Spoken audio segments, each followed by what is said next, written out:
It's why I say depression isn't real. I've argued this point endlessly. And I try and explain to people, but they're not smart enough to understand that I don't care if I'm wrong. I don't care. I am more competitive as an individual if I don't believe I can become depressed. So I don't give a fuck if I'm right or wrong, because no matter what bad happens to me in my life, even if, heaven forbid, the worst things on earth that could happen to me, I could never become clinically depressed, because I would never self-diagnose myself as clinically depressed, because I don't believe in it. I believe that I am currently sad, but I have work to do, and eventually I will feel better. I will never get to a point of absolute desperation and kill myself, because I'm never gonna get to a point of hopelessness, because I don't believe in the idea of hopelessness. You cannot try and make me adopt thinking that will reduce my competitiveness as an individual. So I don't give a fuck if I'm wrong. I don't believe in it. That's it. End of story. So I don't believe in things that take power away from me. I don't believe in things that make me less competitive, and I don't adopt mental models that make me less competitive. Every single mental model I have are the most efficient ones I could find. They're the mental model I found that if I adopt, I become a more fearsome predator. That's it. Life, the purpose of it is to learn, and it is to struggle, and it is to suffer. And I don't think that we are put on the planet to be happy. I actually genuinely believe we were put on the planet to learn things and to struggle and to genuinely suffer. I think that life is suffering. And I'm not saying this in a negative way. I think that if you want to be any kind of man of caliber, your life needs to be full of suffering. If you don't have that story of pain, you don't have a story at all. It's just the way the world works. You're not going to be a credible man who is respected if you don't have a bunch of pain and problems in your past. If you wake up and you're born as a man and everything goes exactly to the way you want it to, and everything's nice and easy, nobody's going to respect you. And you're not even going to be happy yourself. I believe that also the masculine imperative not only is to give, like we said earlier, but it is to overcome struggle. We look at struggles and we look at problems and we want to overcome them. You just said it yourself. I want more followers, I want to get bigger. It's a problem. I want to fix it. I got to beat it. You're supposed to wake up and look in the mirror and say, this is my name, this is who I am, I'm going to be the best version of myself, and everybody's going to respect me, and I'm going to force them to, because that's the way the world works. Respect can be squeezed out of people. They don't have to like you.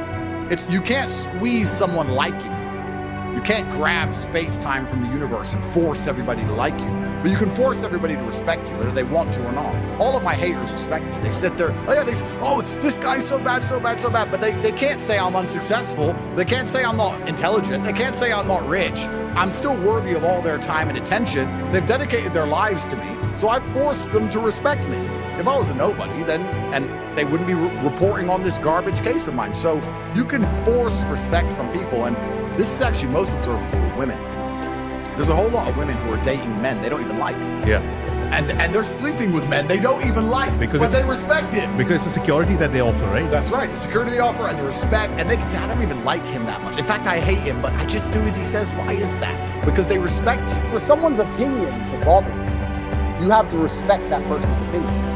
So if you ever find yourself annoyed by something someone said, you have to ask yourself, why do I respect this person? Now, why would you respect a sin?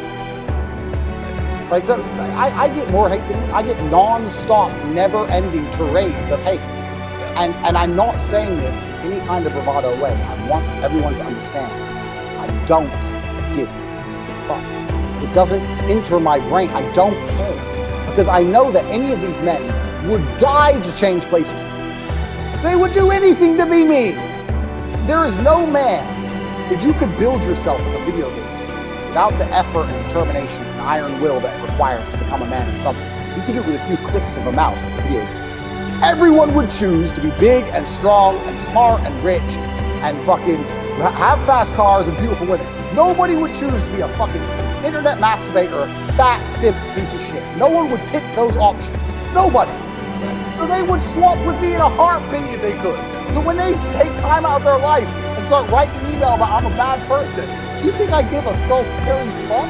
I know they don't mean it. I get asked all the time, what do you feel? Or what about happiness or depression? That doesn't even, how I feel doesn't cross my mind. I don't know how else to explain it. There are days where I'm pissed off or sad or happy. It doesn't cross my mind. It's just like, I woke up, whatever mood I happen to be in, I have things I need to do. It's a busy day. Zuby's here soon. I need to go training before he gets here. I had a meeting with the bank at 7:15 a.m. I have shit to do. Like, I didn't cross my mind if I was happy, sad, excited. I just had to work. So I think my mental model, to a degree, I'm certainly not a person who doesn't feel emotions, because we're all human. I certainly do. But I've never prioritized them in any regard. I haven't built a mental model that affects I haven't put them in the middle of my mental model and then affected my actions based on how I feel for each one. It's absolutely and completely the opposite. I would love to do a podcast on a day where I'm particularly sad and a podcast on a day where I'm particularly happy, and I guarantee you wouldn't be able to tell the fucking difference. So that's what allows me to be competitive. Fatherlessness is the biggest pandemic. And when you say fatherlessness, I don't just mean a lack of man in the house. I mean a lack of man of character in the house. If the man is in the house and he's just soppy goo, well, then he's not going to do his job, is he? But if the man's in the house and is showing the benefits of discipline and hard work and taking the long road instead of shortcuts and doing the right thing because you're supposed to do the right thing as opposed to doing how you feel and ignoring your emotions and acting how you're supposed to act, well, then you're going to have a better society. So yeah, fatherlessness and lack of masculinity is what the society is suffering from. We need more masculinity in society, not less. And the fact they attack me and try and get rid of me is somehow toxic, and to move everything into this feminine frame of feelings and maybes and take depressive drugs when you feel sad and it's all going to be okay and men should be more in touch with their feelings. All of that is why we are the way we are. I'm glad God put me in jail. That's the mental model I've decided, because I refuse to believe in anything that takes power away from me, and I believe that I'll be the most powerful version of myself if I am happy that I went to jail. And if by some miracle I lose this case and they put me in jail again, the mental model I will adopt is, good, okay, God has something he needs me to learn, so I'm going to go back to the dungeon. And that's just the mental model I'm going to adapt, because I think that's the best way for me to compete, be the best version of myself. So a human, I think, is a vessel designed to suffer, to become a best version of itself so it can pass on lessons to the fullest of its capability to its offspring before its ultimate demise onto the final stage, or the next stage of this life, or whatever lives we live. So we'll see. I mean, I've talked to psychiatrists, and there's some psychiatrists who would argue that it's insecurity to feel like you need to prove yourself to the world all the time.